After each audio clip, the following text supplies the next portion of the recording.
encuentro en la ciudad de París, en el corazón de la ciudad, que es la parte más vieja. Aquí atrás de mí se puede observar la catedral. Esta zona, originalmente conocida como Lutecia, es una pequeña isla en el centro de la ciudad y se encuentra muy cerca, de hecho a una calle de distancia, de la zona que nos interesa para lo que se va a comentar en este video.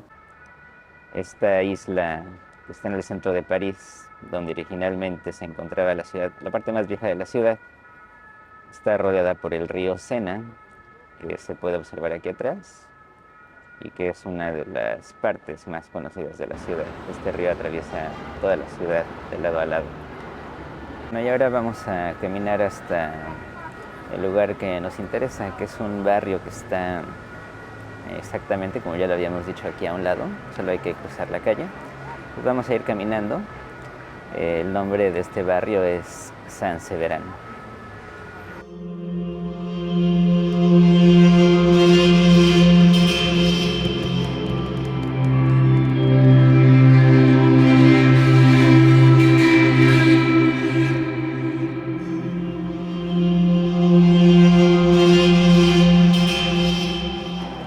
Este barrio durante el siglo XVIII se caracterizaba por estar lleno de imprentas. Habría que decir que cuando empieza a desarrollarse la imprenta en Francia, comenzaron a proliferar un montón de negocios pequeños que con el tiempo fueron siendo absorbidos por negocios que pertenecían a grandes empresarios, lo cual ya para el siglo XVIII tuvo como consecuencia que el negocio de la impresión se encontraba ya en unas muy pocas manos. Todas estas manos, desde luego, autorizadas por la corona francesa. Muchos de sus impresores estaban establecidos en este barrio, que hoy en día es un barrio muy turístico, pero que todavía tiene algunas de las librerías más viejas de la zona. De hecho, ahorita, bueno, una cosa que me sorprendió un poco es que yo ya había venido varias veces por acá y varias librerías que conocía ya no están. No sé si desaparecieron recientemente o las movieron a otra parte. Pero esta es una zona que se está llenando más bien de bares. Bueno, siempre los había habido desde que yo la conozco, pero hay cada vez más bares, restaurantes, porque se encuentra junto a una de las zonas más turísticas de París. Y bueno, es natural que ese tipo de lugares aparezcan. Ya no encontré muchas de las librerías que antes estaban, pero este barrio es donde comienza lo que se conoce como el Quartier Latin o barrio latino, y se le conocía también como barrio latino porque la universidad estaba justo aquí, y entonces era un lugar lleno de estudiantes que pues todavía hace algunos siglos estudiaban aprendiendo latín. Pues por eso se le conocía como el barrio latino. Hoy en día pues ya solo le queda el nombre, pero todavía quedan como vestigio algunas de esas librerías que los estudiantes utilizaban y que también son un vestigio de estas imprentas que eran muy comunes en toda la zona. La razón por la que estamos aquí no es por los turistas ni por los bares, sino por un acontecimiento que tuvo lugar en el siglo XVIII y que es muy peculiar para nosotros hoy en día, pero que también, como lo veremos más adelante, es muy representativo de la historia francesa. Incluso por ahí lo comentaremos ya casi al final, guarda alguna relación con lo que después sucedió en la Revolución Francesa. Este acontecimiento es conocido como la Gran Matanza de Gatos y tuvo lugar en estas calles en 1730. Todo tuvo lugar en una imprenta propiedad de un empresario de nombre Jacques Vincent. La historia la conocemos porque varios años después, uno de los impresores que trabajaban en la imprenta, de nombre Nicolas Contant, escribió la historia que él mismo había presenciado. Desde luego que no sabemos con qué nivel de precisión la relata, pero en cualquier caso no deja de ser una historia sumamente interesante, que nos permite aprender algunas cosas sobre cómo es que los trabajadores del siglo XVIII entendían su trabajo, cómo miraban a sus patrones, qué tipo de descontentos existían, de qué manera eran estas relaciones entre trabajadores que no solamente se agotaban en la labor manual por la cual se les pagaba. Aquí nos encontramos en los jardines del Museo Cluny, que es un museo de historia y arte medieval, se encuentra aquí en mis espaldas. Está también aquí en la zona de San Severán. Yo lo recomiendo mucho, por si algún día alguien anda por aquí. Bueno, entonces, esta historia nos relata que en 1730 había dos aprendices de impresor. Que habría que decir que cuando una persona entraba a aprender el oficio de impresor, normalmente pues entraba a hacer una actividad cuyos pormenores realmente desconocía. Era una actividad que tenía que empezar a aprender y la tenía que aprender pues de los trabajadores que ya dominaban el arte. Entonces, cuando un trabajador entraba a un gremio, no se le consideraba un socio como a los demás, sino que era considerado pues un aprendiz, y el aprendiz llevaba la peor parte de todo. Los aprendices eran los que en un principio hacían las cosas que nadie quería hacer y que poco o nada tenían que ver con el arte que se desarrollaba en el oficio. Entonces, si se trataba de imprimir y de manejar cosas relativas a la imprenta, los aprendices eran a los que iban a mandar pues, a comprar comida, a los que iban a poner a limpiar cosas que nadie quería limpiar, a los que iban a poner a hacer todo aquello que no tenía absolutamente nada que ver con la labor de la impresión. Los oficiales, los que ya habían aprendido el oficio y que se dedicaban a desempeñarlo, era gente que era también muy celosa de su labor, porque cada persona nueva que aprendía el oficio después podía convertirse en competencia. Y era también muy común que entonces estas personas que ya conocían el arte normalmente no lo enseñaran a cualquiera y no lo enseñaran así a la primera que se les pidiera. Los impresores en las imprentas eran tratados de forma muy despectiva. Era muy común, por ejemplo, que se les dieran restos de comida que dejaba el patrón, y entonces el patrón, para no tener que alimentarlos en las horas de trabajo, les daba estos restos de comida que ellos tenían que terminarse, pero esto ellos lo contaban como un lujo. Comerse los restos de comida del patrón era contado por los trabajadores de la imprenta, o de las imprentas en general, como algo que sucedía en los tiempos más prósperos, porque para 1730 comer los restos de la comida del patrón era un lujo que ya no se podían dar. La cocinera, una vez que el patrón mandaba los restos de su comida, los guardaba para venderlos. Y entonces a los trabajadores, en vez de darles esos restos, les daba comida podrida que ni siquiera ya los gatos habían comido. Entonces, cuando sobre todo los aprendices, que eran los que recibían la peor parte, recibían estos restos, era comida ya incomible. Era ya tan malo que preferían no comerla, y ellos mismos se la arrojaban a los gatos, quienes a su vez tampoco se la comían. Los gatos, en cambio, recibían alimentos en buen estado, eran alimentados con carne, en muchas ocasiones comían lo mismo que los patrones. Y esto había empezado a generar un ambiente de mucha desconfianza, de mucho resentimiento y de un gran odio de los trabajadores hacia los patrones. Y no era para menos. Los gatos se habían estado convirtiendo ya de un tiempo atrás en un símbolo que se podría decir era de estatus.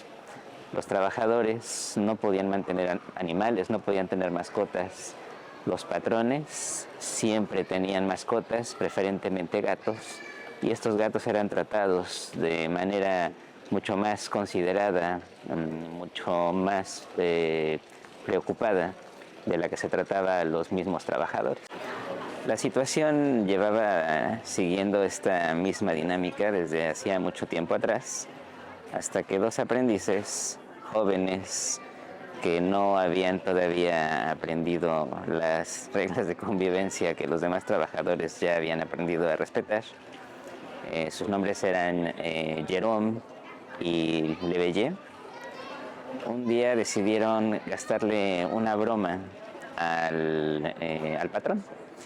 Y lo que hicieron, una cosa pues de entrada parecería pues muy chistosa y también un poco inmadura, es que por la noche Lebeye se escabulló hasta un rincón de la casa del patrón donde ellos también vivían, y ya que estaba en un lugar donde podía empezar a hacer ruidos que el patrón escucharía en medio de sus sueños, comenzó a hacer ruidos de gato. Comenzó a maullar como si fuera un gato en celo, de tal manera que el patrón estuvo escuchando estos ruidos durante toda la noche y no pudo conciliar el sueño. Al otro día, el patrón, muy desesperado, pensando que había sido hechizado o embrujado, le pidió a los mismos trabajadores que le habían gastado la broma que le ayudaran a ocuparse de los gatos, porque pensó que pues era la única forma de lidiar con este problema.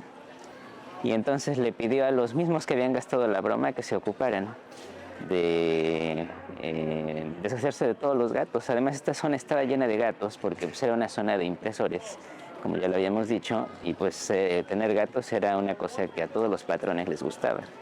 Entonces era una zona llena de muchísimos gatos. Y entonces Jerome y Lebeye se encargaron de buscar a los gatos de la zona, atraparlos y después ajusticiarlos. Aquí lo primero que habría que decir antes de entrar más en detalle sobre cómo se ocuparon de los gatos es que la esposa del dueño tenía una gata de nombre Gris, que significa, bueno, gris igual que en español. Y entonces Gris fue la primera de todos estos gatos en ser ajusticiada. Jerome y Lebeye la atraparon y de manera muy cruel. Aquí habría que decir que haremos algunos comentarios que serán un poco rudos por si hay gente a la que no le gusta que se hable de cómo se maltrata a los animales. Pero bueno, tomaron a Gris y con una varilla le rompieron la columna vertebral. Después la terminaron de matar a golpes y la escondieron ya muerta en una cañería. Y después procedieron a buscar a todos los demás gatos que había en la zona, golpearlos, dejarlos moribundos y ponerlos a todos en un mismo lugar, donde les hicieron una especie de juicio simbólico, decidiendo que eran culpables y después ejecutándolos finalmente.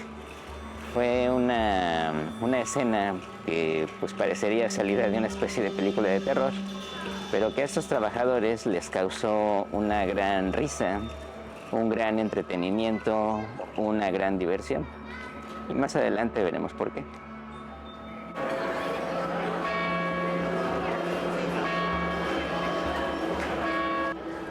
Una vez que esta matanza terminara, la esposa del patrón se apareció en la escena y, sospechando que habrían aniquilado a su gata, los acusó con el patrón de haberla matado y de haber iniciado una insurrección. El patrón negó esto y él solamente se enfureció de que no estuvieran trabajando, pero al mismo tiempo, en cierto modo, supo que estaban siguiendo las indicaciones que les había dado de aniquilar a todos los gatos. Cuando la esposa del patrón se apareció en la escena, lo primero que hizo fue acusarlos de haber asesinado a su gata Gris, acto que ellos negaron, y de haberla violentado a ella y haber iniciado una insurrección en contra del patrón. El patrón no reconoció la insurrección, él solamente se molestó porque ellos no habían estado trabajando. Como ya lo veremos más adelante, aquí la esposa vio las cosas con más claridad que el patrón, porque efectivamente esta fue una especie de insurrección, si bien no real, sí podríamos decir simbólica, pero además fue un acto de agresión en contra de la esposa y el dueño, pero de esto hablaremos también con más detalle un poco más adelante. ¿Qué sería lo que habría motivado esta declaración de Leveillé y Jerome especialmente, pero también de otros trabajadores, de que esta matanza habría sido algo tan divertido? Aquí lo que habría que comenzar diciendo es que el autor del texto nos indica que los antropólogos nos han enseñado que cuando nos confrontamos con culturas distintas que la nuestra, y ciertamente la cultura francesa del siglo XVIII sería muy distinta que la nuestra, y empieza a ver cosas que no comprendemos, cosas que nos escandalizan, que nos parecen odiosas o terroríficas, es ahí donde está la clave de lo que se debe indagar para saber cuáles son las diferencias. Y entonces, en esta declaración de diversión, en esta gran motivación de los trabajadores por matar a los gatos, pues tendríamos algo muy interesante que nos permitiría entender qué es lo que ha cambiado entre ellos y nosotros. Y hablar de esta matanza de gatos, pues sería también comprender un poco cuáles son las cosas que nos distinguen de pensar entre el siglo XVIII y el siglo en el que estamos viviendo ahora. Una de las cosas más curiosas que después de que este evento tuviera lugar se iban a dar con mucha frecuencia en el taller es que el mismo Leveillé haría una actuación de esta matanza. Volvería con pantomima, volvería a revivir los hechos, divirtiendo así a otros trabajadores que observaban esto con mucho entusiasmo. Es muy común, es importante decir al respecto que en esta época era muy común que los trabajadores de imprentas no solo se dedicaran a trabajar, como desde luego no pasa en ningún trabajo, y que tomaran tiempos del trabajo para recrearse. Y esto lo hacían en muchas ocasiones mediante estas copias que eran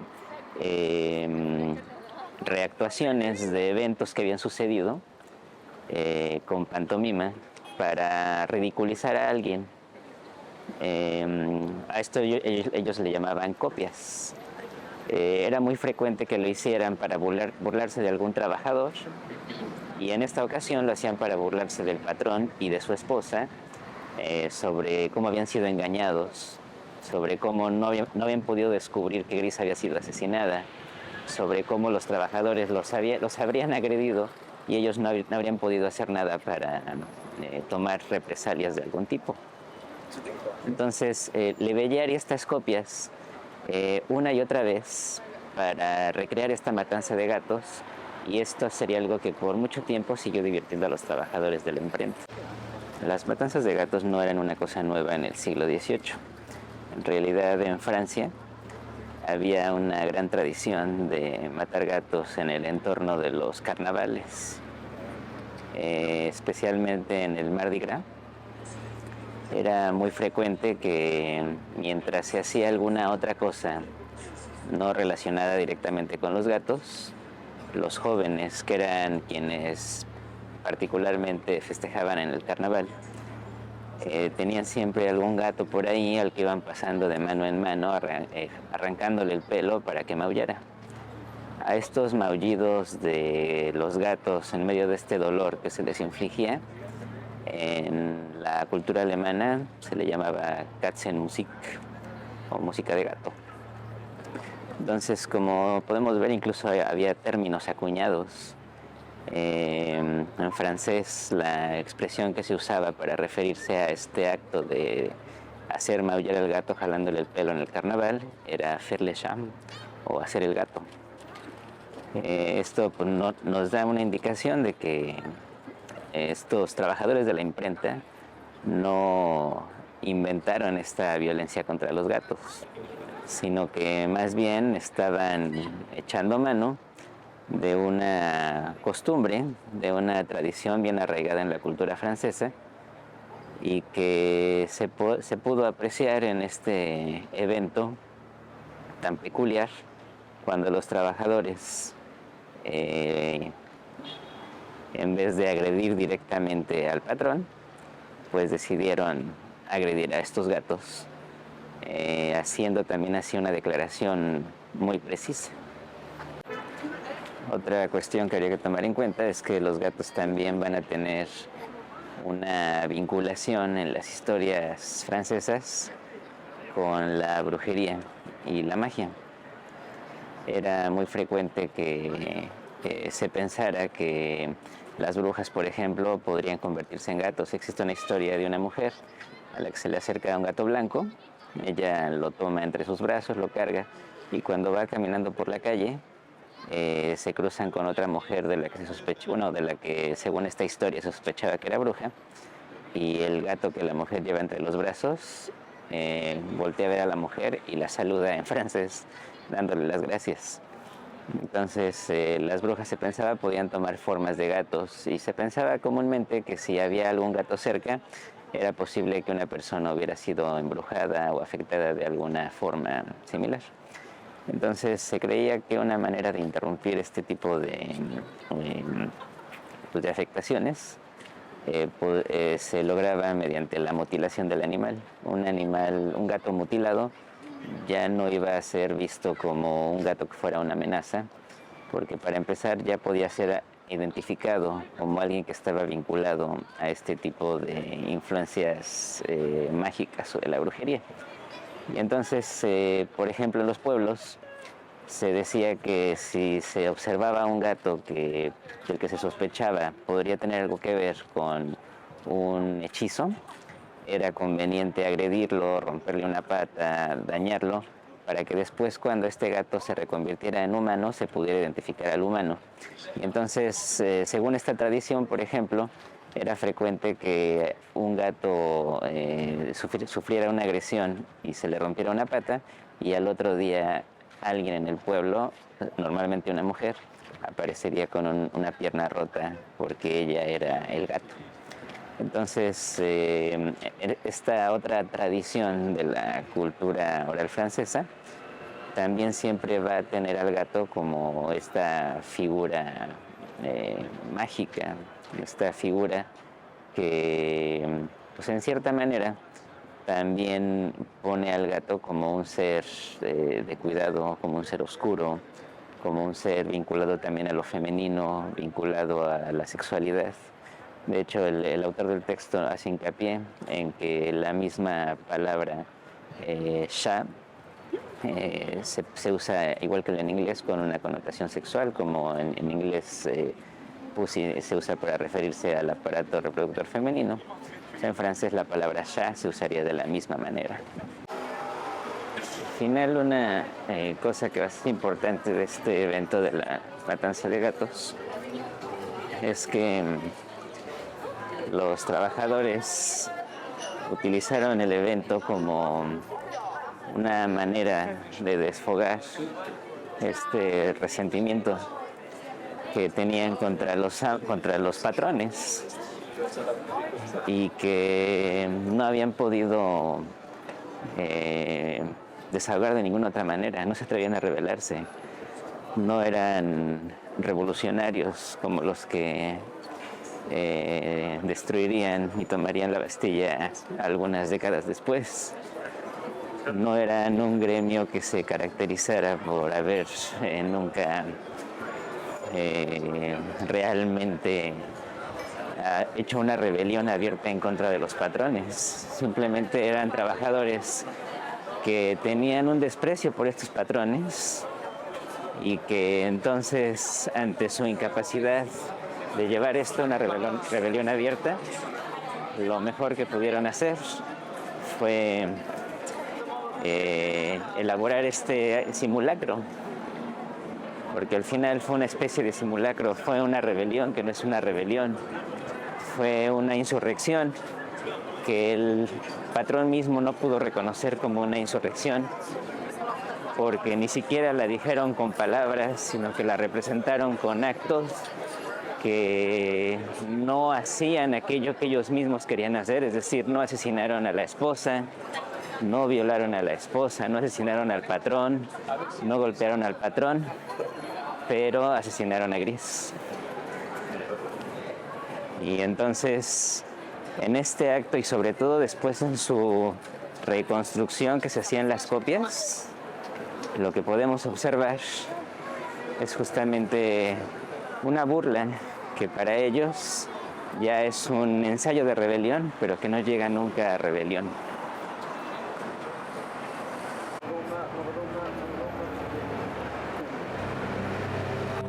Bueno, con esto concluimos nuestro video sobre la gran matanza de gatos en San Severán y les agradezco mucho que hayan estado al pendiente de esta nueva grabación. Tiene mucho que no publicaba videos grabados, había estado publicando sobre todo transmisiones, pero ahorita que ando por acá voy a seguir haciendo videos sobre cuestiones vinculadas a los lugares por los que vaya pasando. Entonces habrá más cosas que irán siendo anunciadas paulatinamente. Muchas gracias por sus visitas y por todos sus comentarios y nos estaremos viendo pronto. Hasta luego.